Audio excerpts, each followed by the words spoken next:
Kinabukasan, nabalitaan ng maraming tao na dumalo sa pista na papunta si Jesus sa Jerusalem. Kaya kumuha sila ng mga palaspas at sinalubong si Jesus. Sumisigaw sila, "Purihin ang Diyos! Pagpalain ang dumarating na ito sa pangalan ng Panginoon! Pagpalain ang Hari ng Israel!" Nakakita si Jesus ng isang batang asno at sinakyan niya ito, gaya ng nakasaad sa kasulatan. "Huwag kayong matakot, mga taga-Sion. Makinig kayo. Paparating na ang inyong hari na nakasakay sa isang batang asno."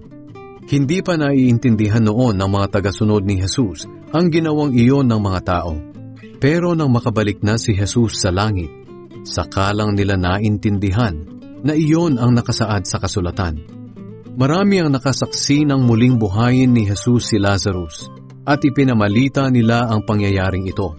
Kaya marami ang sumalubong kay Jesus dahil nabalitaan nila ang ginawa niyang himala. Dahil dito, nag-usap-usap ang mga Pariseyo. "Tingnan ninyo, sumusunod na sa kanya ang lahat ng tao at wala tayong magawa."